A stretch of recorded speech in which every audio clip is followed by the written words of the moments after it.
Meu marido, em meio àquele surto de arrogância, disse para a mãe dele: "Estou me separando dela. Não posso viver com uma mulher que ganha menos que eu." Eu concordei com tudo o que ele queria.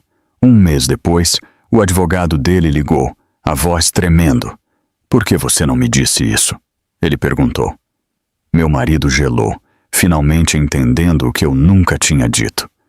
Aquele momento foi a explosão de uma bomba relógio que eu mesma preparei. Por 7 anos, João construiu um castelo de cartas sobre a minha suposta mediocridade.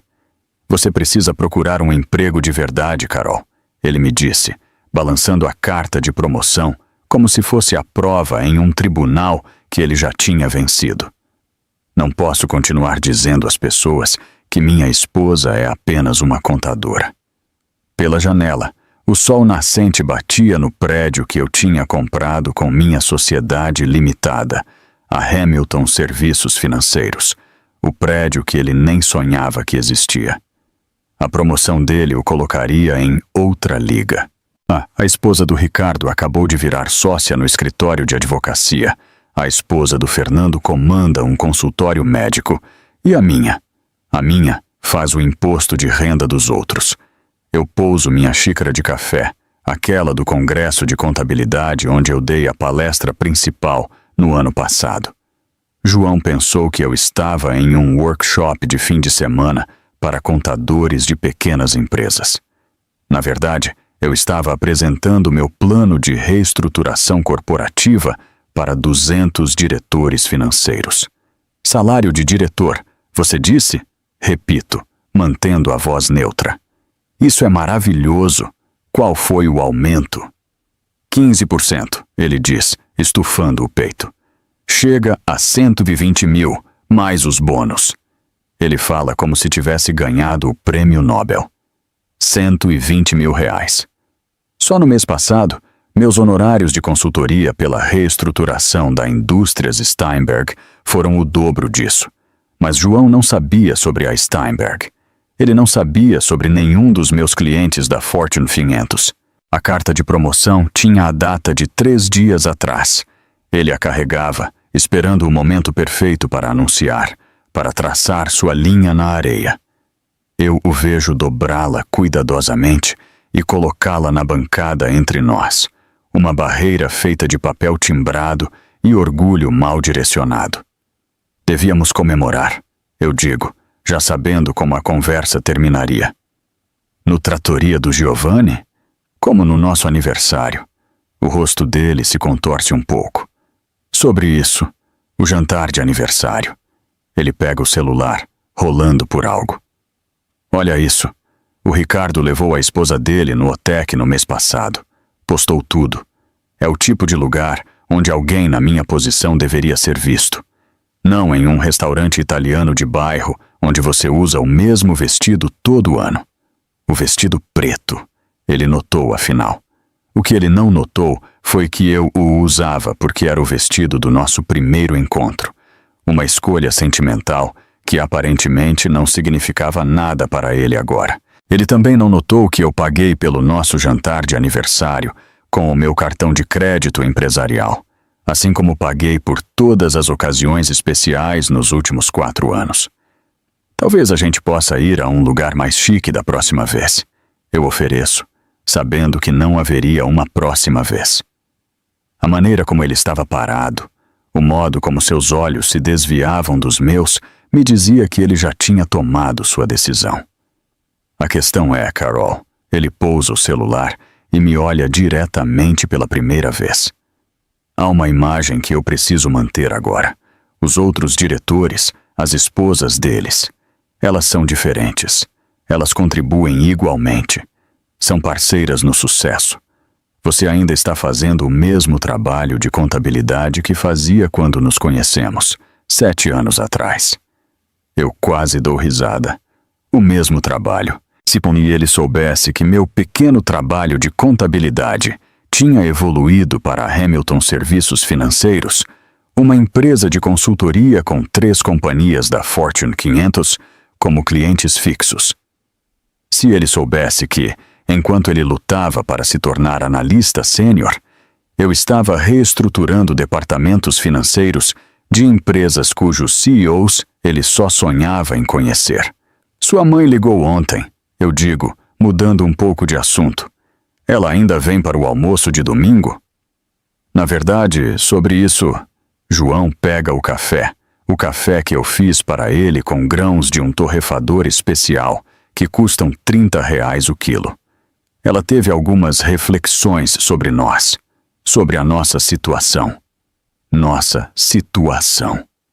Dona Patrícia já vinha tendo reflexões sobre nossa situação desde o dia em que João me apresentou como uma contadora.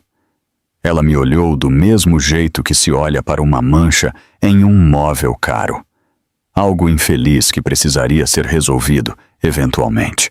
Ela acha que estou sendo prejudicado. João continua. Que eu poderia estar avançando mais rápido na minha carreira se tivesse o tipo certo de apoio em casa. Alguém que entenda o mundo corporativo. Alguém que possa dar jantares e fazer contatos com as pessoas certas. Eu entendo o mundo corporativo. Eu digo calmamente. Carol, você faz a contabilidade de dentistas e lavanderias. Não é o mesmo que entender estratégia de negócios de alto nível.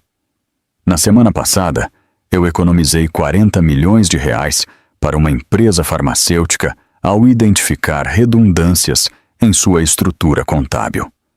Na semana anterior, eu ajudei uma startup de tecnologia a se preparar para um IPO que a avaliaria em R$2 bilhões. Mas João pensava que eu passava meus dias lançando recibos para pequenas empresas. Ele caminha até a janela, olhando a vista que meus honorários de consultoria pagaram. Tenho 35 anos. Essa promoção é só o começo. Em 5 anos posso ser vice-presidente. Em 10, talvez chegar à diretoria. Mas eu preciso da parceira certa para essa jornada. E eu não sou a parceira certa porque sou uma contadora? Pergunto. Porque você não tem ambição, Carol. Você se contenta com a mediocridade. Você nunca se esforçou para ser mais. Eu penso nas 14 horas diárias que passei no mês passado durante a auditoria da Indústrias Morrison. Uma auditoria que descobriu fraudes e salvou a empresa da falência. Penso nos cursos de certificação que fiz online à noite enquanto João assistia a jogos de futebol. Cada um adicionando mais uma especialização aos meus serviços de consultoria.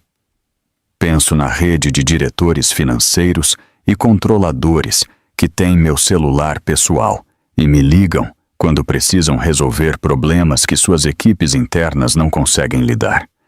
Você tem razão, eu digo finalmente. Provavelmente devo pensar no meu futuro. João se vira da janela, o alívio visível em seu rosto. Ele pensa que estou concordando com ele, que estou aceitando a avaliação dele sobre o meu valor. Que bom que você entende. Isso não é fácil para mim também, mas às vezes temos que fazer escolhas difíceis para crescer. O sol da manhã já estava no alto, lançando longas sombras em nossa cozinha. Em 2 horas, eu teria uma videochamada com o grupo Morgan sobre a expansão deles para os mercados europeus. Eles queriam minha opinião sobre a estruturação de seus departamentos contábeis em vários países com diferentes leis fiscais. Só o valor da consultoria para esse projeto seria mais do que o novo salário de diretor de João, mas ele nunca saberia disso. Ele já tinha decidido quem eu era e qual era meu valor, e nada do que eu dissesse mudaria essa avaliação na mente dele. 3 dias depois do anúncio da promoção de João, eu estava levando as xícaras de café sujas do home office dele quando ouvi a voz de Patrícia vindo dos alto-falantes do laptop. Ele tinha deixado a videochamada ligada enquanto pegava documentos da impressora, presumindo que eu não prestaria atenção ao check-up semanal de sua mãe. As ligações de quinta-feira de manhã tinham se tornado rotina. Patrícia ligando de sua cozinha impecável em Juquitiba, João a atualizando sobre suas vitórias na carreira, enquanto eu supostamente trabalhava no outro cômodo. Você já contou a ela? A voz de Patrícia tinha aquele tom de antecipação, como alguém esperando uma fofoca em seu clube. Eu parei na porta, segurando as xícaras que João tinha deixado espalhadas em sua mesa, resultado de sessões de trabalho noturnas. Pela tela do laptop, eu via Patrícia se inclinando para a frente, seu colar de pérolas refletindo a luz da janela de sua cozinha. João retorna à sua mesa, sentando em sua cadeira ergonômica, aquela que eu comprei para ele de aniversário, quando ele reclamou de dores nas costas. Eu levantei a questão da incompatibilidade profissional. Preparei o terreno. Terreno? A risada de Patrícia foi seca. João, querido, você é um diretor agora. Não pode continuar arrastando um peso morto. Por quanto tempo você vai fingir que é aceitável ter uma contadora como esposa? Peso morto. A frase pairou no ar enquanto eu ficava paralisada, segurando a caneca. Melhor marido do mundo de João, aquela que eu dei a ele no nosso 3º aniversário, quando eu ainda acreditava nas palavras. Eu sei, mãe, estou resolvendo isso. João passa os dedos pelo cabelo, um gesto que eu reconheci de 7 anos, observando ele lutar com decisões difíceis. O Dr. Paulo da Silva foi muito recomendado. Me encontrei com ele semana passada. O advogado dos outdoors? Boa escolha. Representação agressiva para quem tem altos ganhos, certo? Exatamente. Ele diz que, com a diferença de renda, estou em uma posição forte. A Carol ganha talvez 40 mil por ano fazendo esses trabalhinhos de contabilidade. Meu novo salário é 3 vezes isso. A documentação é clara. Eu vejo meus nós dos dedos ficarem brancos ao redor da alça de cerâmica. 40 mil. Era isso que ele achava que a Hamilton Serviços Financeiros rendia. Só no mês passado, eu faturei 90 mil para o Grupo Morrison pela reestruturação de suas operações europeias. Você merece alguém à altura do seu sucesso, Patrícia continua. Quando eu penso na esposa do Ricardo, ela acabou de se tornar sócia na Crawford & Associados, ou a adorável doutora Kim, com quem o Marcos se casou.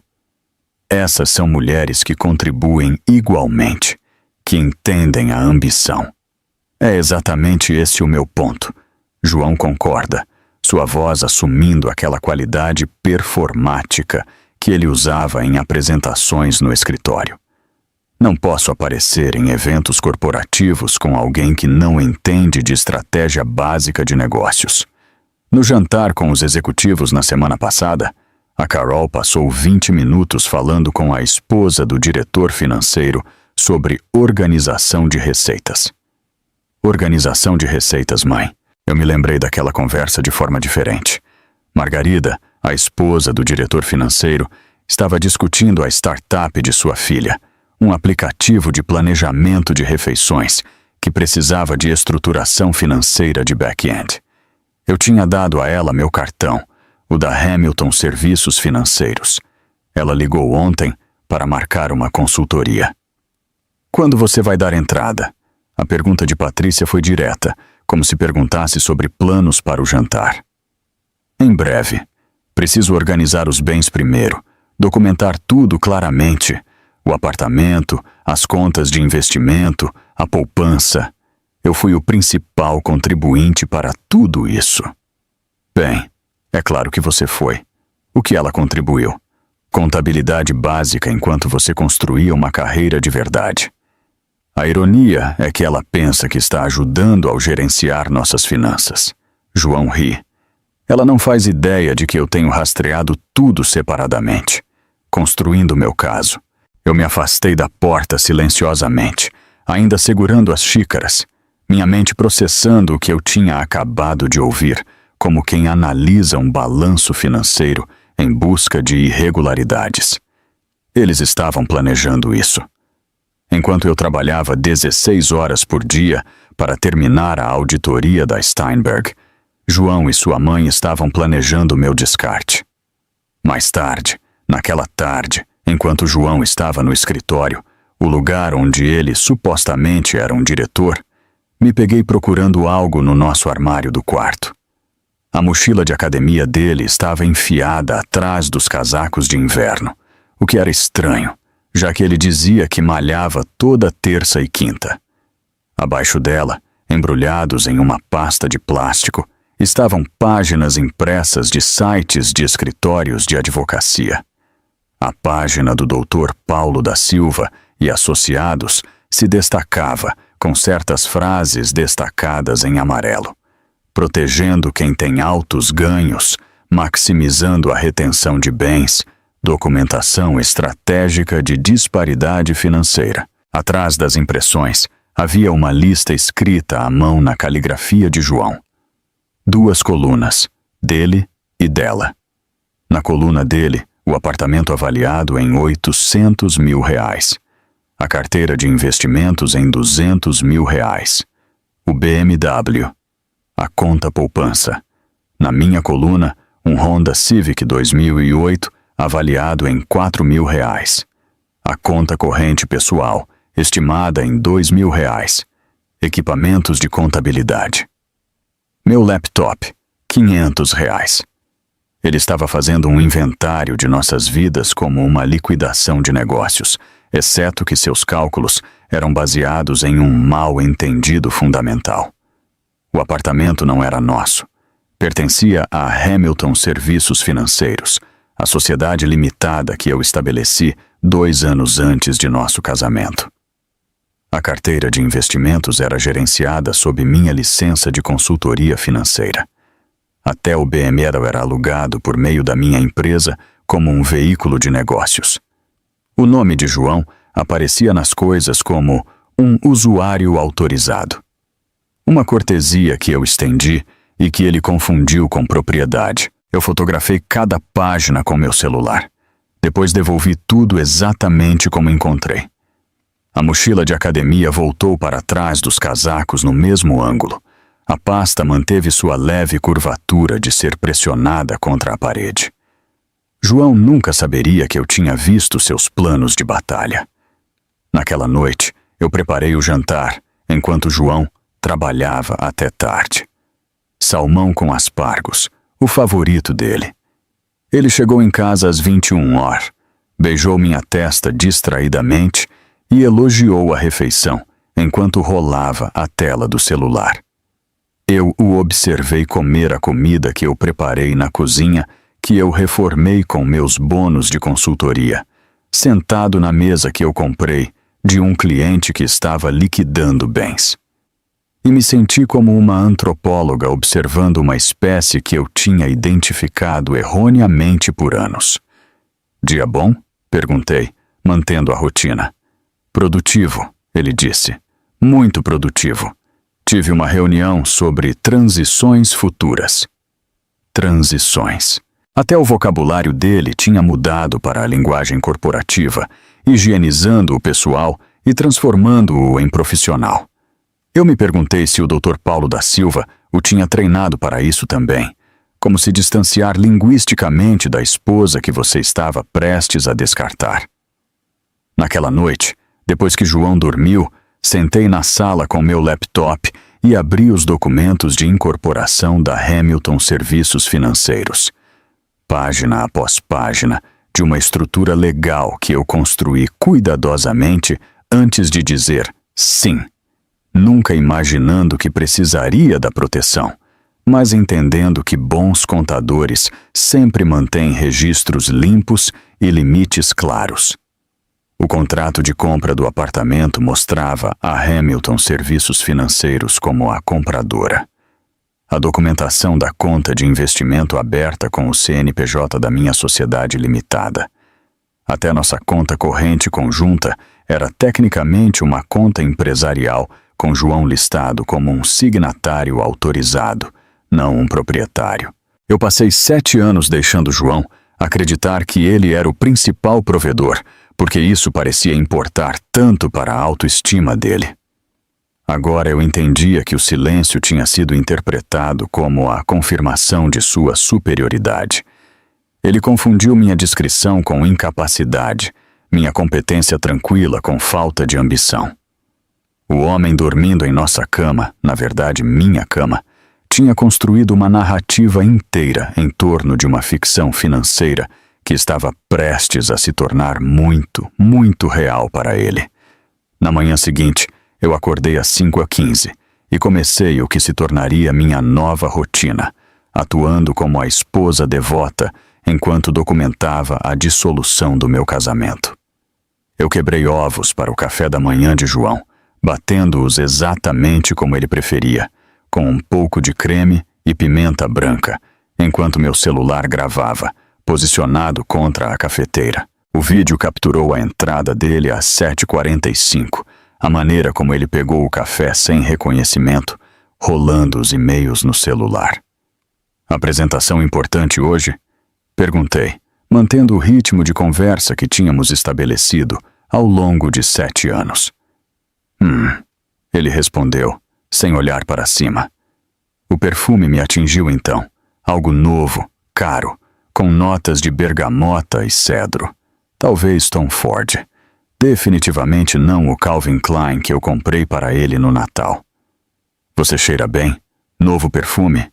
Os olhos dele piscaram brevemente, uma indicação que eu reconhecia de anos, observando-o lidar com pequenas decepções. O Paulo da Silva recomendou. Disse que a imagem profissional inclui todos os detalhes. Paulo da Silva, já influenciando as escolhas de higiene dele. Eu fiz uma nota mental enquanto virava os ovos. A fatura do cartão de crédito de outubro seria interessante. Jantar com o cliente hoje à noite? João anunciou, levantando-se para sair. Não me espere acordada. Eu verifiquei o calendário sincronizado dele no meu celular depois que ele saiu. Aquele que ele conectou para compartilhar nossas agendas. Terça-feira, 15 de outubro, não mostrava nada depois das 15 horas. Nenhum nome de cliente, nenhuma reserva de restaurante, nenhuma reserva de sala de conferência. Mas havia um débito em nossa conta conjunta de ontem. Chez Laurent, o restaurante francês no centro. Mesa para 2. R$180. Almoço de negócios, ele categorizaria mais tarde. Exceto que as faturas do cartão corporativo dele mostravam que ele estava em reuniões contínuas no escritório durante o almoço. A conta conjunta também contava outras histórias. R$5.000 sacados na quinta-feira passada, rotulado como oportunidade de investimento. Fundo de mercados emergentes, exceto que eu sabia sobre cada fundo legítimo que João já havia considerado, e nenhum deles exigia pagamentos em dinheiro para contas pessoais. O número da conta de saque correspondia a informações publicamente disponíveis do Paulo da Silva e associados. Conta fiduciária do cliente. O Dr. Paulo da Silva estava cobrando taxas altíssimas para desmantelar casamentos. E João estava pagando a ele com a conta que eu havia gerenciado meticulosamente por 7 anos. Eu documentei tudo em uma planilha codificada por cores e com referências cruzadas. As compras de perfume na loja de departamento. Os saques inexplicáveis em bairros longe de seu escritório. As cobranças de entretenimento de clientes em bares quando seu calendário mostrava que ele deveria estar em casa. Cada entrada construindo uma narrativa financeira de um homem que preparava sua saída enquanto presumia que sua esposa era simples demais para notar padrões em números. O sábado chegou com nosso jantar mensal de casais, a única obrigação social que João ainda não tinha encontrado uma desculpa para evitar. Marcos e Jennifer Souza foram os anfitriões desta vez. A casa deles, construída em estilo colonial, estava aquecida com cheiros de comida e o som de seus filhos gêmeos discutindo sobre videogame no andar de cima. Marcos era um advogado tributário, o tipo que lidava com estruturas corporativas complexas e realmente entendia a diferença entre contabilidade e consultoria financeira. Carol! Jennifer me abraçou na porta. O Marcos tem falado maravilhas daquela reestruturação que você fez para o Grupo Morrison. Disse que foi brilhante. A mão de João apertou minha lombar, seu sinal para que eu desviasse, mas eu estava cansada de desviar. Foi um desafio interessante. Eu disse alto o suficiente para os outros ouvirem. 40 milhões em economia de impostos através da reorganização estrutural adequada. 40 milhões? O Dr. David, um amigo do Marcos, assobiou da sala. Isso é muito dinheiro. A Carol adora os números. João interveio rapidamente, me conduzindo para dentro, sempre exagerando a importância das casas decimais. Marcos olhou de um para o outro, seus instintos de advogado claramente ativados. Casas decimais não somam 40 milhões, João. Isso é arquitetura financeira estratégica.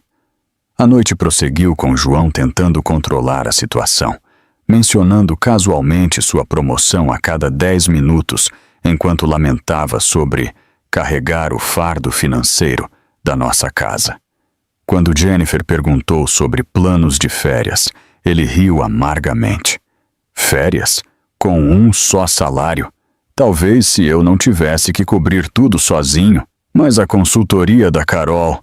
Marcos começou. Os pequenos projetos de contabilidade dela mal cobrem o pagamento do carro dela. João interrompeu, tomando outro gole de vinho. Seu terceiro copo. Eu sou essencialmente uma família de renda única. As sobrancelhas de Marcos subiram em direção à testa. Ele sabia exatamente o quanto a Hamilton Serviços Financeiros faturava, porque seu escritório tinha me indicado 2 clientes no ano passado. Mas ele não disse nada, apenas arquivou a informação com a precisão de alguém que entendia que, às vezes, o silêncio coleta mais evidências do que a confrontação. Deve ser estressante, David ofereceu diplomaticamente.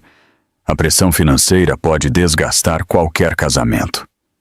Você não faz ideia, João concordou, perdendo os olhares preocupados que Jennifer e Marcos trocaram. Naquela noite, depois que João adormeceu, o vinho sempre o nocauteava às 22h. Sentei em nosso banheiro com meu celular e liguei para minha irmã Marcela em Minas Gerais. Ela atendeu no segundo toque, apesar da diferença de horário. Carol, já é quase meia-noite aqui. O que foi? Preciso de aconselhamento jurídico. Ah, querida, o que o João fez? A pergunta me fez rir, um riso amargo e curto. É mais sobre o que ele está planejando fazer e o que eu já fiz. Eu expliquei tudo. A conversa que eu ouvi com Patrícia, os honorários do advogado, a documentação de bens baseada em falsas suposições. Então eu falei sobre a Hamilton Serviços Financeiros, sobre a estrutura da sociedade limitada, sobre os documentos de propriedade que antecederam nosso casamento em 2 anos. Marcela assobiou baixinho. Você montou uma proteção de bens antes do casamento? Isso é realmente brilhante. Eu não estava planejando um divórcio. Eu estava planejando uma proteção de responsabilidade empresarial. Não importa por que você fez. O que importa é a estrutura legal. O nome dele está em algum documento de propriedade de fato. Não usuário autorizado, não signatário, propriedade de fato. Não, eu fui cuidadosa com isso. Então ele não tem direito. 0. O apartamento, os investimentos.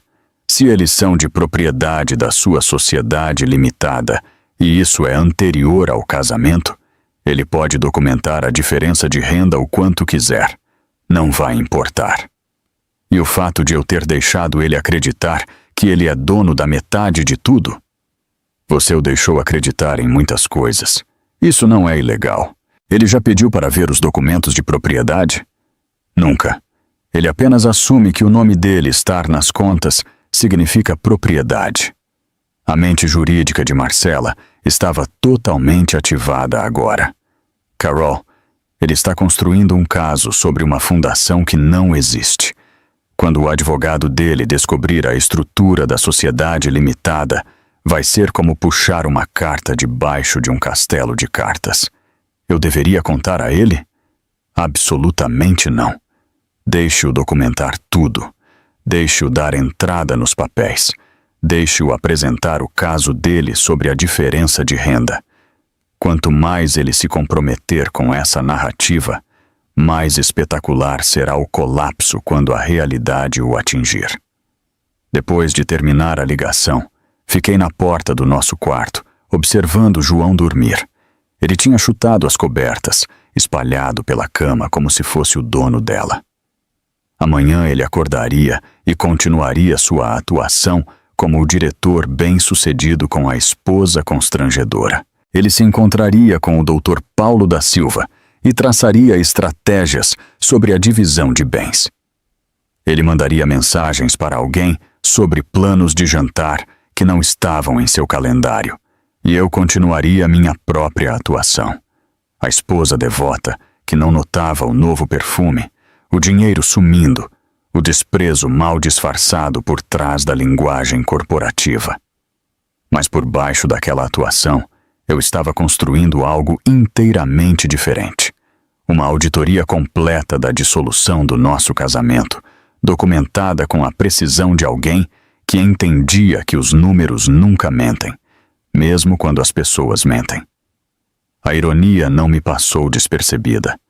João estava tão focado em documentar nossa diferença de renda que nunca pensou em verificar quem realmente era o dono da vida que ele estava tentando reivindicar.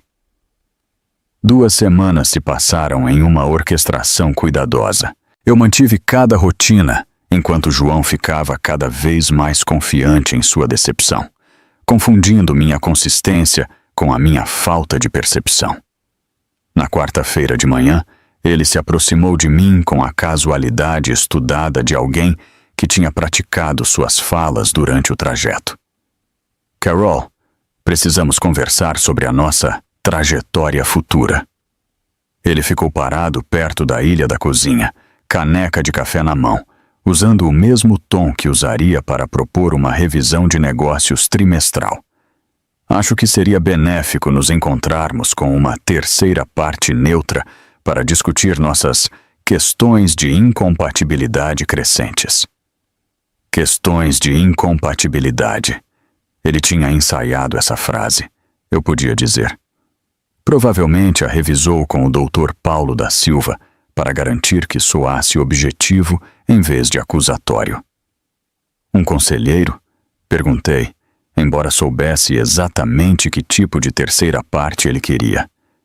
Mais como um mediador, alguém que possa nos ajudar a navegar essa transição profissionalmente.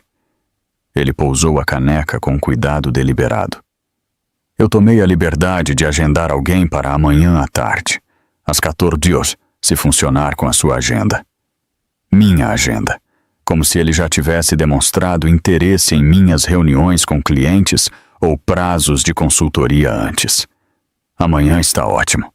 Devo preparar alguma coisa? Apenas venha com a mente aberta sobre a reestruturação de nosso arranjo. Reestruturação de nosso arranjo. Ele não conseguia nem dizer divórcio sem envolver a palavra em terminologia corporativa, higienizando o pessoal até que soasse como a dissolução de uma fusão em vez do fim de um casamento. A tarde seguinte chegou cinzenta e chuvosa, um clima de Curitiba que parecia coreografado para a ocasião. O Dr. Paulo da Silva apareceu em nossa porta às 13h45, 15 minutos antes, carregando uma maleta de couro que provavelmente custava mais do que as hipotecas da maioria das pessoas. O aperto de mão dele parecia que ele estava manuseando porcelana antiga, delicado, cuidadoso, já me tratando como algo quebrado. Senhora Oliveira, ele disse, embora a placa de identificação na porta claramente dissesse Hamilton. Senhora Hamilton, eu corrigi gentilmente, observando-o processar essa pequena afirmação de identidade. Claro, minhas desculpas. O sorriso dele era ensaiado, o tipo aperfeiçoado em espelhos e usado em mediações. Vamos nos sentar? Ele se movia pelo nosso apartamento com a confiança de alguém que já havia catalogado mentalmente seu valor. Notei que ele observava as obras de arte, os móveis, à vista da janela da sala, calculando os bens enquanto mantinha sua expressão de simpatia. João tinha arranjado nossa sala de jantar como um espaço de conferência, blocos de notas posicionados em cada assento, copos de água cheios e posicionados com precisão geométrica. Ele até escureceu a luz do teto e acendeu as luminárias de mesa, criando o que ele provavelmente pensava ser uma atmosfera profissional, mas que na verdade parecia um velório. Obrigado a ambos por dedicarem tempo para esta discussão. Paulo da Silva começou, sentando em sua cadeira e abrindo sua maleta com precisão teatral. Como sabem, estamos aqui para abordar as realidades financeiras de sua situação. Realidades financeiras, não realidades emocionais, não realidades de relacionamento. Eles já tinham reduzido nosso casamento a uma planilha. João limpou a garganta, pegando o celular. Eu preparei uma apresentação para ilustrar as questões centrais. Uma apresentação. Ele tinha feito um PowerPoint sobre nosso divórcio. Eu o observei conectar seu celular à Smart TV que compramos no Natal passado. Ou melhor, que eu comprei enquanto ele reclamava do gasto. O primeiro slide apareceu. Análise de incompatibilidade financeira. Abaixo, um gráfico mostrando 2 linhas. O salário dele em ascensão. O meu nivelado no que ele supunha ser R$40 mil anuais. Ele usou a nossa foto de casamento como marca d'água atrás do gráfico. Nossos rostos sorridentes, fantasmas por trás de seus dados fabricados. Como vocês podem ver, João começou, sua voz de apresentador ativada. A lacuna de ganhos se tornou insustentável. Minha trajetória de carreira exige uma parceira que possa contribuir igualmente para nossos objetivos de estilo de vida. O próximo slide. Incompatibilidades de alocação de ativos atuais. Ele realmente criou um gráfico de pizza de nossas supostas contribuições, sua porção consumindo 90% do círculo, enquanto a minha aparecia como uma fatia mal visível, sem apertar os olhos. A disparidade cria o que os economistas chamariam de custo de oportunidade, ele continuou, clicando para outro slide mostrando cálculos teóricos. Recursos que poderiam ser otimizados para o crescimento estão, em vez disso, mantendo um status quo ineficiente. E custo de oportunidade. Ele acabou de descrever nosso casamento como uma ineficiência econômica, me reduziu a um dreno em sua produtividade teórica. Eu fiz anotações no meu bloco de notas, escrevendo custo de oportunidade em letras cuidadosas, enquanto Paulo da Silva balançava a cabeça em aprovação à performance de João. A solução é clara. João passou para o slide final, intitulado Termos propostos de reestruturação. Uma divisão limpa que reconhece o principal contribuinte enquanto garante uma transição humana para a parte dependente. Parte dependente. Não esposa, não Carol, nem mesmo quase ex. Eu tinha sido abstraída para a terminologia econômica. Paulo da Silva tirou uma pasta de sua maleta, deslizando documentos pela mesa com precisão ensaiada. Estes papéis delineiam os termos que o Sr. Oliveira generosamente propôs. O apartamento é transferido para ele, dada a sua principal contribuição financeira. A carteira de investimentos, da mesma forma. Ele está até disposto a considerar pagamentos temporários de suporte para facilitar sua transição. Pagamentos de suporte. João queria pensão de mim, mas eles a reformularam como sua generosidade. Eu li cada página com a atenção que eu daria a uma auditoria complexa, observando cada suposição, cada cálculo errado baseado na compreensão fictícia de João sobre nossas finanças. O apartamento que ele afirmava possuir era de propriedade da Hamilton Serviços Financeiros. Os investimentos que ele exigia eram gerenciados sob minha licença de consultoria. Até o carro que ele listou como um bem era alugado por meio da minha sociedade limitada. Isso parece abrangente, eu disse finalmente, pegando minha caneta. A Montblanc que eu usava para assinar contratos de consultoria que valiam mais do que o salário anual de João. Você está sendo muito compreensiva, Paulo da Silva observou, sua condescendência mal disfarçada. Muitos cônjuges em sua posição ficariam emotivos. Minha posição. A posição de alguém prestes a perder tudo, ele queria dizer, exceto que eu não estava nessa posição de forma alguma. Eu assinei cada página com cuidado deliberado. A mesma assinatura que aparecia em propostas de reestruturação para empresas da Fortune 500.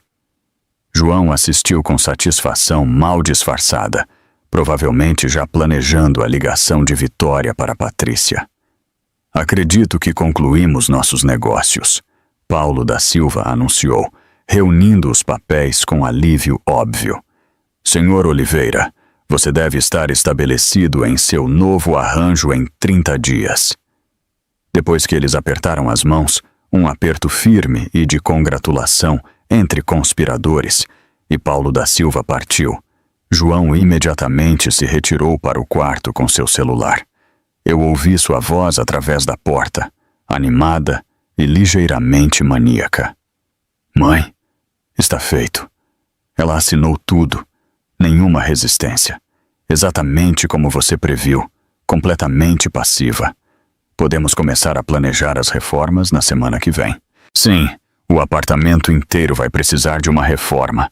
O gosto básico dela está em todo lugar. A cozinha, especialmente, tão antiquada. A risada de Patrícia ecoou pela porta, aguda e deliciada. Eles já estavam me apagando do espaço, planejando pintar por cima da minha presença como se eu fosse uma escolha de cor infeliz.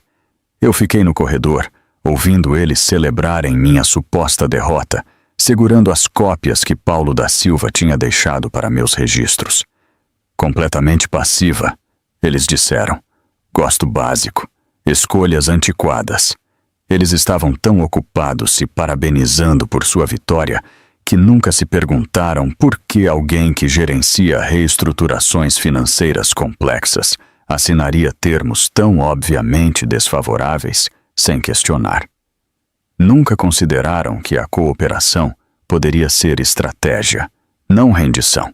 Eu arquivei os papéis cuidadosamente em meu escritório, colocando-os ao lado da documentação da sociedade limitada, dos papéis do fundo de propriedade e de 7 anos de registros financeiros que contavam uma história inteiramente diferente da apresentação de PowerPoint que ainda brilhava em nossa tela de televisão. A apresentação real viria depois, entregue não em slides e gráficos, mas em uma realidade legal que despedaçaria cada suposição que eles fizeram. Por enquanto, eu voltei para a cozinha e comecei a preparar o jantar, mantendo a rotina de uma esposa derrotada, enquanto João e Patrícia planejavam reformas para um apartamento que nunca pertenceu a ele. O salmão que eu preparei ficou intocado no prato de João enquanto ele rolava a tela de seu celular, ocasionalmente resmungando respostas às minhas tentativas de conversa. Eu limpei os pratos silenciosamente, mantendo a rotina de uma esposa derrotada, enquanto me preparava mentalmente para o café com Marcos Souza na manhã seguinte. Marcos tinha me mandado uma mensagem privada depois do jantar, sugerindo que nos encontrássemos para discutir implicações fiscais de grandes mudanças na vida. Nós dois sabíamos que ele se referia a mais do que impostos. Cheguei à cafeteria da Rua Barão de Itapetininga 10 minutos antes, escolhendo uma mesa de canto longe da correria da manhã. Marcos entrou exatamente às 9, sua expressão mudando de profissionalmente simpática para curiosidade, quando ele viu que eu não estava chorando ou visivelmente angustiada. Carol, sinto muito pelo que está acontecendo com o João. Ele começou, sentando-se em sua cadeira com um grande café. Aquele jantar na semana passada foi desconfortável de testemunhar. Na verdade, Marcos, eu preciso de conselhos profissionais mais do que de simpatia. Eu tirei uma pasta da minha bolsa, aquela que continha a documentação da Hamilton Serviços Financeiros. Antes de eu te mostrar isso, preciso saber se nossa conversa está protegida por sigilo advogado-cliente. As sobrancelhas dele se levantaram ligeiramente. Você está me contratando? Eu deslizei um cheque pela mesa. R$1 de honorários. Agora estamos oficiais. Marcos aceitou o cheque com um sorriso crescente. Então abriu a pasta. Eu observei sua expressão se transformar enquanto ele lia os documentos de formação da sociedade limitada, os papéis do fundo de propriedade, as estruturas de gestão de investimento. Seu café ficou esquecido, enquanto ele folheava 7 anos de documentação meticulosa. Carol, isso é... Ele pausou, revisando os papéis de propriedade do apartamento novamente. A Hamilton Serviços Financeiros é a proprietária de tudo. O apartamento, a carteira de investimentos, até o aluguel do carro passa pela sua empresa. Estabelecida 2 anos antes de eu me casar com o João, eu confirmei. Cada bem principal está protegido sob a estrutura da sociedade limitada. Marcos se recostou em sua cadeira, um assobio baixo escapando de seus lábios. E o João não sabe? Ele nunca perguntou. Apenas presumiu que ter o nome dele nas contas significava propriedade. Ele assina o que eu coloco na frente dele sem ler. Isso é um paraíso fiscal, Marcos disse, ainda estudando os documentos. Não, é melhor que isso. Isso é uma fortaleza disfarçada de casa de iniciante. Quando o Paulo da Silva descobrir a estrutura, ele vai ter um colapso. O João realmente acha que é dono do apartamento? Ele já está planejando reformas com a mãe dele. Marcos realmente riu, então se conteve. Desculpe, isso não é profissional. Mas, Carol, você percebe que ele não tem absolutamente nenhum direito a nada disso? Os papéis do divórcio que ele fez você assinar são essencialmente documentos de fantasia baseados em bens que não existem na estrutura legal que ele assume. Meu celular vibrou com uma mensagem de Marcela. Embarcando agora. Te vejo à noite. Levei minha armadura de guerra. O jeito da minha irmã de dizer que ela empacotou seus arquivos legais e estava pronta para a batalha. Eu mostrei a Marcos a mensagem. A Marcela está vindo de Minas. Ela é advogada de contratos. Quer me ajudar a organizar tudo. Bom, você vai precisar de documentação para quando isso desmoronar. Marcos me devolveu a pasta. Posso te dar um conselho não oficial? Deixe o João continuar cavando esse buraco. Quanto mais fundo ele for com suas suposições, mais espetacular será a revelação. Naquela noite, Marcela chegou parecendo uma advogada de Minas em seu terno de grife e maquiagem perfeita, embora seus olhos mostrassem a preocupação de uma irmã mais nova. Ela me abraçou forte no aeroporto, sussurrando: "Nós vamos destruí-lo", no meu ouvido, antes de se afastar com um sorriso profissional. De volta ao apartamento, enquanto João comparecia a outro misterioso jantar com cliente, Marcela e eu espalhamos 7 anos de registros financeiros pela mesa de jantar, onde Paulo da Silva havia apresentado sua divisão de bens de fantasia. Marcela trouxe seu laptop e um scanner portátil, determinada a digitalizar tudo. Comece do começo, ela instruiu, abrindo uma planilha. Cada depósito, cada pagamento de cliente, tudo. Nós trabalhamos a noite inteira, abastecidas por café e raiva justa. Os números contavam uma história que João nunca se deu ao trabalho de ler. Meus ganhos de consultoria só no ano passado totalizaram R$3.000. O recibo de salário de João mostrava R$98.000, não os 120 mil que ele afirmava. Os bônus de que ele se gabava eram uma ficção. Espera aí, Marcela pausou na tela de seu laptop por volta das 2 da manhã. Estou olhando o perfil de João no LinkedIn. Diz que ele é diretor sênior de iniciativas estratégicas. Eu ri, exausta e amargurada. Ele é um analista de nível médio. Eu tenho os recibos de salário reais dele aqui. Marcela virou o laptop para mim. O perfil de João mostrava uma ficção cuidadosamente curada de sucesso profissional. Diretor sênior desde 2019. Equipe de 12 subordinados diretos. Participante-chave em aquisições multimilionárias. Até a educação dele estava inflada, listando programas executivos que ele participou como diplomas que ele obteve. Isso é fraude, Marcela disse categoricamente. Se a empresa dele soubesse que ele está deturpando sua posição publicamente, ele seria demitido imediatamente. Ele acredita nisso, eu disse, estudando a foto de perfil dele, aquele sorriso confiante mirando um futuro que não existia. Ele contou a mentira tantas vezes que se tornou a verdade dele. Marcela fez anotações em seu bloco. Isso explica o desespero dele para te deixar. Você é a única testemunha de sua realidade. Sem você, ele pode habitar completamente essa história de sucesso fictícia. Na manhã seguinte, enquanto João tomava banho, me encontrei com o Sr. Tomás, um detetive particular que Marcos havia recomendado. Tomás era totalmente comum, o que ele explicou ser seu maior trunfo. Nos encontramos em um café perto da orla, longe de qualquer lugar onde João pudesse aparecer. Eu não preciso de vigilância, eu expliquei.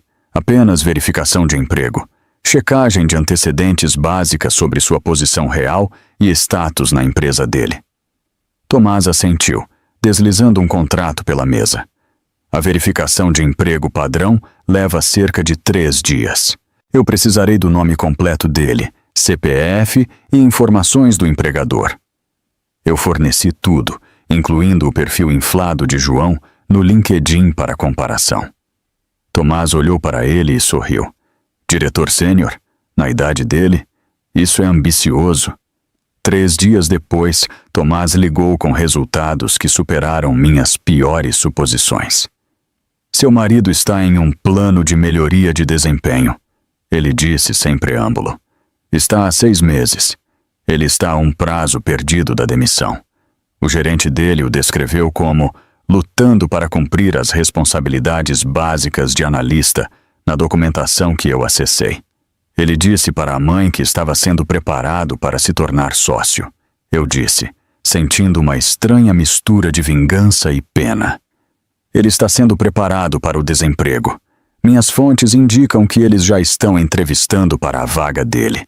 Eles estão apenas esperando o final do trimestre para evitar complicações com a rescisão. Sentei em meu home office, olhando para o relatório de Tomás. João não estava apenas mentindo sobre nossa dinâmica financeira. Ele estava construindo uma existência inteiramente fictícia. Uma onde ele era bem-sucedido, proeminente e impedido apenas por sua esposa fracassada. A realidade era que ele era um analista falido com um ego inflado, prestes a perder o emprego enquanto planejava tomar bens que ele não entendia que não eram dele. Marcela revisou o relatório do investigador naquela noite, sua mente jurídica já traçando estratégias. Quando isso vier à tona no tribunal, se chegar a esse ponto, a credibilidade dele será completamente destruída. Um homem que mente sobre o cargo de seu emprego não será acreditado sobre a propriedade de bens. Eu mantive a atuação por exatamente 48 horas depois de assinar aqueles papéis. Cada minuto calculado e deliberado. Terça-feira de manhã, acordei na minha hora de sempre e preparei o café de João com a mesma precisão que eu apliquei por 7 anos. Torra média, um açúcar, um toque de leite. Eu passei a camisa azul dele, aquela que ele pensava que o fazia parecer de nível executivo, vincando linhas nítidas em mangas que em breve não teriam para onde ir. Quando ele pegou sua caneca de viagem sem reconhecimento, correndo para sua suposta reunião matinal crítica, eu simplesmente sorri e o lembrei sobre a lavanderia. A quarta-feira seguiu o mesmo padrão. Eu preparei o café da manhã dele, perguntei sobre seus projetos, ouvi ele inflar tarefas menores em grandes feitos. Ele falava sobre iniciativas estratégicas, enquanto eu assentia, sabendo pelo relatório de Tomás que sua tarefa real envolvia atualizar planilhas e sentar em reuniões onde ninguém pedia sua opinião. Eu interpretei a esposa devota tão perfeitamente que João se tornou descuidado, deixando o laptop aberto, o celular desbloqueado, tratando-me como um móvel que por acaso cozinhava e limpava. Marcela tinha voltado para Minas, mas permaneceu de prontidão, enviando-me mensagens enquanto pesquisava precedentes para a proteção de bens em casos de divórcio. Marcos ligava diariamente. Cada mensagem, um lembrete de que eu tinha aliados que entendiam a magnitude do que estava por vir. As 48 horas não eram apenas rotina. Eram uma contagem regressiva para que o Dr. Paulo da Silva descobrisse o que seu cliente tinha assinado. A quinta-feira de manhã chegou nítida e brilhante. Eu acordei às 5h30, preparei o café e comecei a fazer o café da manhã. O banho de João começou exatamente às 7h45, sua rotina tão previsível quanto um horário de trem. Eu quebrei ovos na frigideira, observando-os chiar, enquanto o celular dele ficava carregando na bancada, a tela escura e silenciosa. Às 7h52 ele tocou. O nome de Paulo da Silva apareceu na tela. Eu continuei cozinhando, adicionando pimenta branca aos ovos exatamente como João preferia.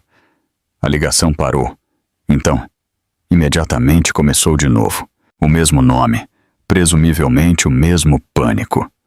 Na terceira ligação, às 7h54, eu podia imaginar Paulo da Silva andando em seu escritório, sua assistente assistindo nervosamente enquanto o advogado calmo se desfazia.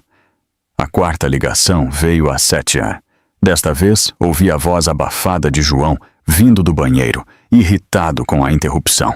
A água ainda estava correndo, mas ele deve ter pegado seu suporte de celular à prova d'água, aquele que eu comprei para ele no Natal passado, para que ele pudesse atender ligações durante sua rotina matinal importante. Mesmo através da porta fechada e da água correndo, eu ouvi o exato momento em que as palavras de Paulo da Silva foram registradas. A água desligou abruptamente.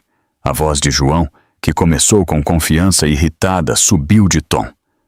"O que você quer dizer com Hamilton Serviços Financeiros?" Eu adicionei sal aos ovos, mexendo-os suavemente para alcançar a consistência cremosa que João exigia. Pela porta, a voz de Paulo da Silva ecoou com clareza inesperada, sua compostura profissional rachando como gelo sob pressão. "O apartamento não está em seu nome, João. É de propriedade de uma sociedade limitada, Hamilton Serviços Financeiros, estabelecida em 2017, 2 anos antes do seu casamento. Sua esposa é a única sócia. Você não está em nenhum documento de propriedade." "Isso é impossível!" A voz de João se tornou fina, tensa. "Meu nome está em tudo. Eu vi nas faturas. Você está listado como um usuário autorizado nas contas, não um proprietário. Há uma diferença enorme legalmente. A carteira de investimentos, mesma situação. O aluguel do carro passa pela sociedade limitada. João, você não é dono de nenhum dos bens que você listou. Nada." Eu coloquei os ovos no prato ao lado de uma torrada, cortada na diagonal do jeito que João preferia. O café estava pronto, fumegando em sua caneca favorita.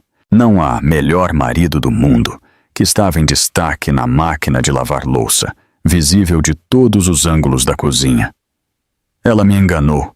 A voz de João rachou como a de um adolescente. "Ela sabia disso o tempo todo. A documentação era publicamente disponível, registrada no estado, no município. Qualquer busca básica de bens teria revelado isso. Devíamos ter verificado a propriedade antes de prosseguir. Isso é catastrófico para a sua posição. A porta do banheiro se abriu com força suficiente para bater na parede. João estava lá, pingando, uma toalha enrolada às pressas em sua cintura, seu celular agarrado em uma mão. A água se acumulou ao redor de seus pés, no piso de madeira que eu mandei reformar com meu bônus de final de ano do Grupo Morrison. Seu rosto tinha ficado pálido, exceto por 2 manchas vermelhas no alto das bochechas, como um paciente com febre ou uma criança pega no flagra. Eu me virei do fogão, segurando o prato do café da manhã em uma mão e o café na outra. Minha expressão permaneceu agradavelmente neutra. O mesmo rosto que eu usei todas as manhãs por 7 anos. O café da manhã está pronto, eu disse, colocando ambos na bancada. Seus ovos podem esfriar, se você não comer logo. Ele me encarou, a boca abrindo e fechando sem som. Atrás dele, a voz de Paulo da Silva continuava vindo do celular, falando sobre ramificações legais e falhas de documentação, mas João não estava mais ouvindo. Seus olhos se moveram do meu rosto para a caneca de melhor marido do mundo, na máquina de lavar louça, para o café da manhã que eu preparei com o mesmo cuidado de todas as outras manhãs, e eu assisti o exato momento em que ele entendeu. Você sabia, ele sussurrou. Não uma pergunta, uma revelação. Eu peguei meu próprio café, a caneca do Congresso de Consultoria Financeira, onde eu fui palestrante principal, e tomei um gole medido. Seu celular estava tocando bastante insistentemente. O Paulo da Silva parece chateado com algo. Você provavelmente deveria ligar de volta. A água pingava de seu cabelo para seus ombros, cada gota marcando o tempo como um metrônomo. Ele parecia menor de alguma forma, parado ali em nossa cozinha. Minha cozinha. Como se tivesse encolhido no banho. O diretor confiante que fez apresentações de PowerPoint sobre custo de oportunidade foi substituído por um homem confuso em uma toalha, tentando processar o quão completamente ele tinha sido superado. A sociedade limitada, ele começou, então parou, lutando para formar a acusação. Hamilton Serviços Financeiros, eu confirmei. Estabelecida em 2017, tudo devidamente documentado e arquivado. Você assinou as declarações de reconhecimento todo ano quando eu fiz nosso imposto de renda. Página 37 da declaração, anexo E, onde lista os ganhos da sociedade limitada. Você assinou 7 vezes. O celular dele tocou. Paulo da Silva ligando de volta. João não atendeu, não conseguia se mover. Pego entre o banheiro de onde ele saiu e a cozinha onde suas suposições estavam morrendo. Seu café da manhã está esfriando, observei, voltando ao fogão para limpar a panela. E você tem aquela reunião das 9 sobre iniciativas estratégicas, aquela onde você atualiza planilhas enquanto finge ser um diretor. Não gostaria de se atrasar para isso. A crueldade casual da precisão o fez estremecer. Ele pegou o celular, tropeçando para trás em direção ao quarto, deixando pegadas molhadas nos pisos que ele nunca possuiu. Eu o ouvi tentando ligar de volta para Paulo da Silva, sua voz aguda e desesperada, perguntando sobre opções e estratégias e maneiras de lutar contra isso. Mas não havia nada para lutar. Apenas números em documentos, devidamente arquivados e legalmente vinculantes, contando uma história que ele nunca se deu ao trabalho de ler. Eu limpei os pratos do café da manhã metodicamente, enquanto João se vestia no quarto, seus movimentos erráticos e em pânico, com base nos baques e batidas de gavetas que ecoavam pelo apartamento.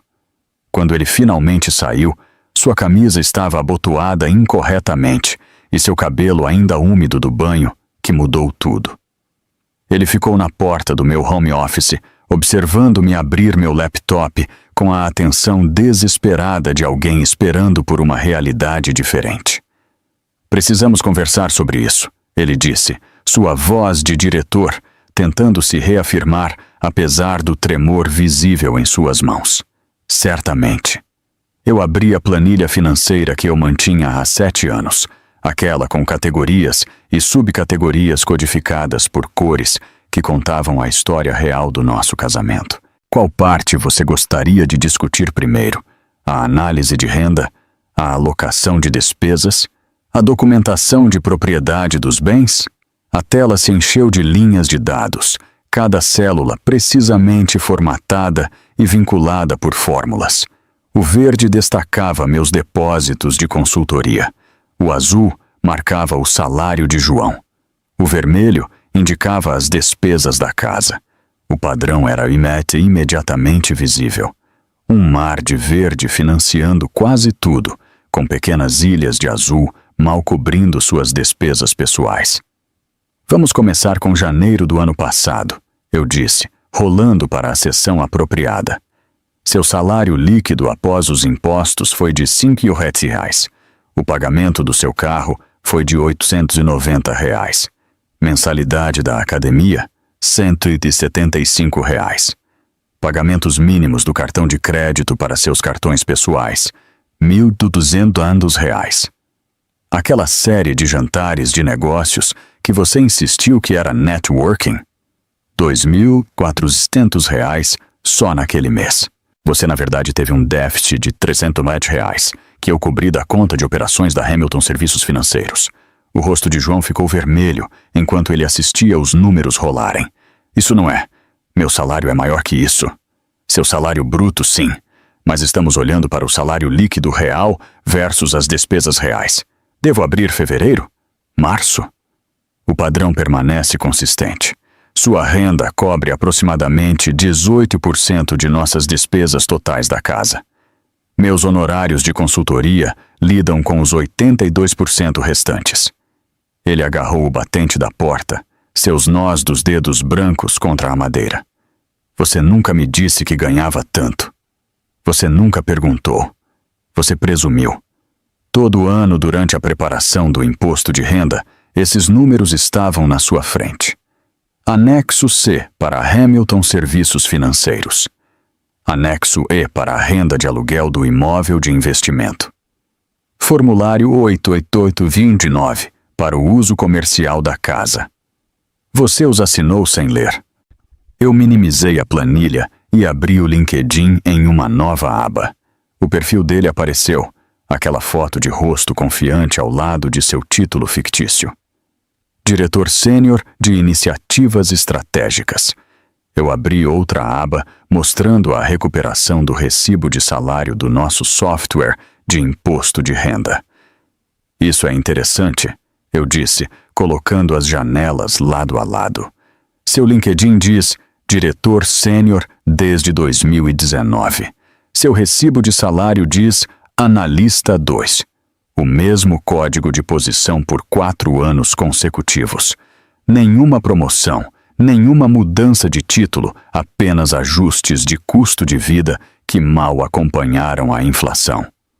Todo mundo melhora o perfil. João gaguejou. É marketing.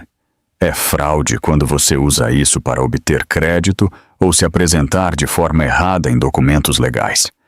Você submeteu este perfil ao Paulo da Silva como prova do seu potencial de ganho. Você assinou papéis de divórcio alegando ser o principal provedor com base nesta ficção. Meu celular tocou. O nome de Patrícia apareceu na tela. Sua foto de contato do último Natal, quando ela usou suas pérolas e praticou sua expressão de superioridade. Eu atendi e imediatamente a coloquei no viva voz. Sua bruxinha manipuladora! A voz de Patrícia ecoou pelo escritório, estridente e desesperada. Você estava planejando isso o tempo todo, não estava? Escondendo dinheiro, manipulando meu filho. Bom dia, Patrícia. Eu interrompi calmamente. Eu não escondi nada. Cada documento foi registrado no estado, no município e divulgado em declarações anuais de imposto de renda que o João assinou. O fato de nenhum de vocês ter se dado ao trabalho de entender o que estavam assinando não constitui manipulação da minha parte. Isso é fraude! Nós vamos te processar por fraude! Com base em quê? Que eu mantenho registros comerciais adequados, que eu estabeleci uma sociedade limitada antes do casamento, o que na verdade é recomendado por consultores financeiros, que o João assinou documentos sem lê-los. Por favor, Patrícia, consulte qualquer advogado. Eles vão te dizer a mesma coisa que o Paulo da Silva já te disse. Tudo era legal e devidamente documentado. João tentou pegar meu celular, mas eu o afastei, mantendo contato visual com ele, enquanto sua mãe continuava sua fúria. Ele está voltando para casa, não está? Perguntei a Patrícia diretamente. Você provavelmente deveria preparar o quarto dele. Aquele com os troféus de futebol e os prêmios de participação. Ele vai precisar de um lugar para morar em 30 dias. 30 dias? A voz de João estalou. O que você quer dizer com 30 dias?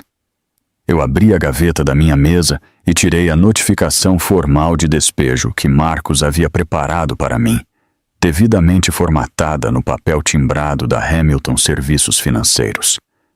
Como proprietária do imóvel, estou encerrando sua moradia. 30 dias de aviso prévio, conforme exigido pela lei estadual. Você precisará desocupar até 15 de novembro. Ele pegou o papel com as mãos trêmulas, lendo-o 2 vezes, como se as palavras pudessem mudar. Você não pode me despejar. Nós somos casados. Nós somos divorciados, lembra? Você deu entrada nos papéis. O Paulo da Silva os processou. O casamento foi dissolvido, o que te torna um morador em um imóvel de propriedade da minha sociedade limitada. Um morador sem contrato de locação, sem nenhum direito de propriedade e agora sem permissão para permanecer. A voz de Patrícia tinha ficado quieta no viva-voz, reduzida à respiração irritada e soluços abafados. A mulher que me chamou de peso morto estava processando a realidade de que seu filho bem-sucedido estava prestes a se tornar seu colega de quarto desempregado. Como vou explicar isso? João perguntou, a pergunta direcionada a nenhum de nós e a ambos simultaneamente. Todo mundo acha que eu venci o divórcio, que eu fiquei com tudo. Isso é um problema de marca, sugeri. Talvez atualize seu perfil no LinkedIn, embora eu recomendaria ser mais preciso desta vez. Analista desempregado buscando moradia tem um certo toque de honestidade. Você está gostando disso? Ele me acusou, sua voz amargurada e pequena.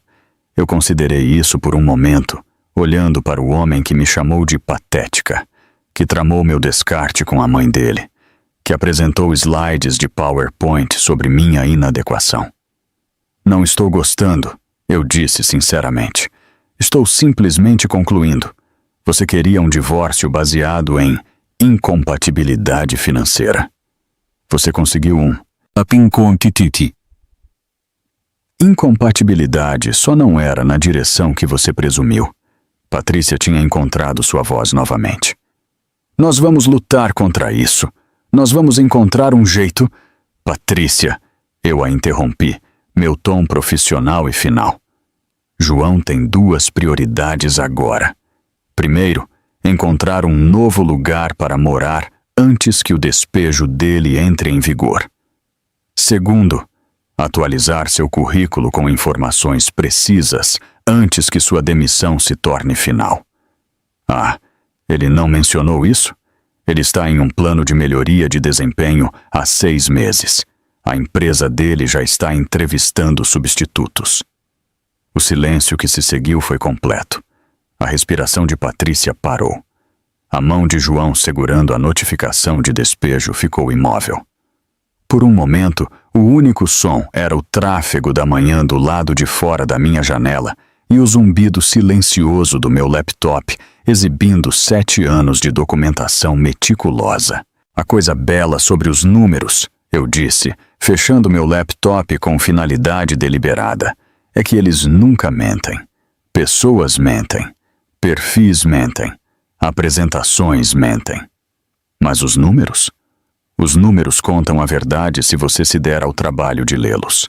João saiu do meu escritório segurando a notificação de despejo, Patrícia ainda respirando pesadamente pelo viva voz antes de eu finalmente encerrar a ligação. Em 4 horas, ele havia contatado o primeiro de que se tornariam 3 escritórios de advocacia diferentes, cada consultoria mais desesperada que a anterior. Eu soube sobre o tour legal dele por meio de Marcos, que o encontrou em um evento de networking profissional 2 semanas depois, onde João o encurralou perto da mesa de aperitivos. Ele realmente agarrou meu braço, Marcos me disse durante o almoço no dia seguinte, balançando a cabeça com embaraço profissional.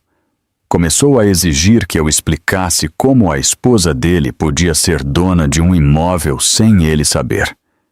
Eu tive que lembrá-lo que você não era mais a esposa dele, segundo o próprio processo dele. Então eu disse a ele o que todo outro advogado já havia dito, que assinaturas em documentos constituem reconhecimento legal, quer você os leia ou não. A segunda advogada que João consultou foi a doutora Amanda, do mesmo escritório onde a esposa do Ricardo tinha acabado de virar sócia. Amanda me mencionou mais tarde em uma conferência financeira que João tinha chegado com uma pasta de e-mails e mensagens de texto impressos, tentando provar que eu o havia enganado através de uma competência maliciosa, que ela disse não ser um conceito legal. O terceiro advogado, alguém que Patrícia encontrou através de suas conexões, simplesmente se recusou a aceitar o caso após revisar a documentação. Enquanto isso, eu comecei o processo de reivindicar meu espaço.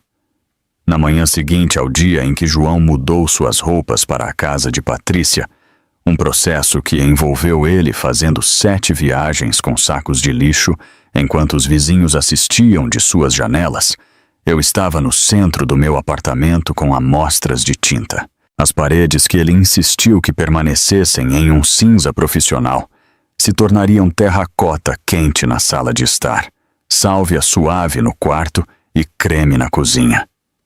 Contratei pintores que completaram a transformação em 3 dias, durante os quais trabalhei em uma cafeteria e senti meus ombros gradualmente caírem de sua posição permanente perto das minhas orelhas.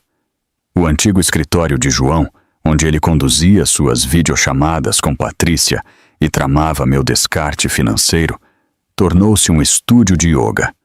Eu removi sua mesa enorme, os arquivos cheios de conquistas fictícias e o painel de visualização onde ele havia fixado fotos de carros que ele não podia comprar e casas que ele nunca teria. No lugar deles, eu instalei um piso de bambu, uma parede de espelhos e um sistema de som para meditações guiadas. A primeira vez que fiz yoga matinal naquele espaço, a luz do sol entrando pelas janelas que ele mantinha cobertas com persianas pesadas, eu realmente ri alto com a transformação. Jennifer Souza ligou na semana seguinte, me convidando para um jantar. Só os amigos de verdade, ela disse incisivamente. Aqueles que sabiam do seu valor antes de todo esse drama. Naquele sábado, cheguei à casa dela com uma caixa de vinho que descobri em nosso depósito, garrafas que João tinha guardado para o que ele chamava de sua celebração de liberdade, safras caras que ele tinha pesquisado extensivamente e comprado com meus bônus de consultoria. Abrimos um Bordeaux 2015 naquela noite, brindando com taças de cristal a documentação precisa, enquanto Marcos contava ao grupo os detalhes legalmente apropriados sobre as tentativas de João de encontrar representação. A melhor parte, Marcos disse, balançando seu vinho, é que Patrícia tem dito a todos em seu clube que o João está morando com ela temporariamente enquanto o novo apartamento executivo dele está sendo reformado. Só que a filha da dona Célia trabalha no RH da antiga empresa de João. Antiga, porque eles finalmente o demitiram na última terça-feira. Patrícia quase desmaiou quando a dona Célia perguntou a ela como a procura de emprego estava indo. Eu já havia estabelecido minha nova rotina matinal. Cada dia, às 5h30, eu sentava na ilha da minha cozinha, com café em uma nova caneca que Jennifer me deu como presente de divórcio, de cerâmica branca com as palavras "Melhor contadora do mundo" em letras douradas. Eu revisava contratos e propostas enquanto observava o nascer do sol pintar a cidade de São Paulo em tons de rosa e dourado, cores que pareciam mais brilhantes agora que não havia ninguém lá para reclamar da luz da manhã perturbando seu sono. Meu celular tocou durante uma dessas sessões matinais. Margarida, a esposa do diretor financeiro que eu conheci no último jantar corporativo de João, queria discutir a startup de sua filha. A notícia se espalhou pela rede de esposas de executivos sobre o que realmente havia acontecido no meu divórcio. E, de repente, todos queriam a consultora financeira que estava se escondendo à vista de todos em seus jantares. Em um mês, eu assinei 3 novos clientes da Fortune 500, cada um indicado por alguém que antes me desprezava como a esposa contadora de João. A expansão aconteceu naturalmente. Eu contratei uma assistente, Laura, uma recém-formada com o tipo de inteligência faminta que me lembrava de mim mesma 7 anos atrás. Em seguida, veio David, um consultor júnior especializado em estruturas fiscais internacionais. No 4º mês, eu precisei de um 3º funcionário apenas para gerenciar agendamentos e comunicações com clientes. A Hamilton Serviços Financeiros se mudou do meu home office para uma suíte no 45º andar da Torre Norte, com vista para a cidade e a Serra da Cantareira em dias claros. 6 meses depois daquela manhã em que a ligação de pânico de Paulo da Silva quebrou o banho de João, Marcos mencionou casualmente que o havia encontrado em uma cafeteria perto do bairro de Patrícia. João estava usando uma camiseta polo com um logotipo corporativo, o uniforme de seu novo emprego em uma locadora de carros, onde ele trabalhava como gerente assistente. Ele tentou inflar a situação, dizendo a Marcos que estava explorando oportunidades no setor de transportes, mas a plaquinha com a frase "João aqui para servi-lo" minou sua mentira. Ele realmente disse que o divórcio foi devido à incompatibilidade financeira. Marcos relatou, mal contendo seu divertimento, o que é tecnicamente preciso, só não na direção que ele implica. Ele também mencionou que morar com a mãe dele era temporário enquanto ele reestruturava sua carteira, embora eu não tenha certeza de a qual carteira ele poderia estar se referindo a essa altura. Eu sorri para isso, sentada em meu novo escritório, onde a luz da tarde entrava pelas janelas do chão ao teto. A verdade era que João tinha razão em uma coisa: éramos financeiramente incompatíveis. Ele acreditava que os ganhos determinavam o valor, que o sucesso visível importava mais do que a conquista real, que o valor de uma pessoa podia ser medido em títulos e salários. Eu acreditava em documentação, em estruturas legais e na acumulação silenciosa de bens reais, enquanto ele acumulava conquistas fictícias. O silêncio que eu mantive durante nosso casamento tinha, de fato, sido uma estratégia, mas não do tipo que João imaginou. Não era submissão, nem ignorância ou incapacidade. Era a paciência de alguém que sabia que a verdade, devidamente documentada, acabaria por falar mais alto do que qualquer atuação, qualquer apresentação, qualquer narrativa cuidadosamente elaborada e construída sobre suposições e ego. Minhas demonstrações financeiras agora mostravam o que sempre mostraram, mas não mais escondidas por trás da necessidade de outra pessoa de se sentir superior. A Hamilton Serviços Financeiros estava prosperando. Meu sucesso não era mais minimizado ou desconsiderado. Todas as manhãs, eu bebia café da minha caneca de melhor contadora do mundo e pensava em como João queria me deixar, porque eu ganhava menos que ele. A bela ironia era que ele nunca esteve casado com alguém que ganhava menos que ele.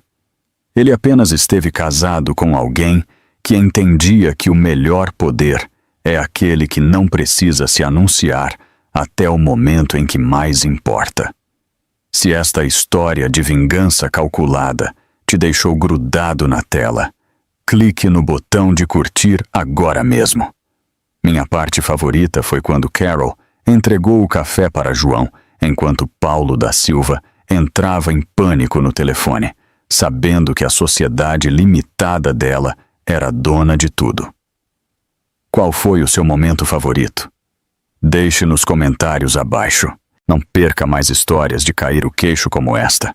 Inscreva-se e ative o sininho de notificação para nunca perder um novo vídeo.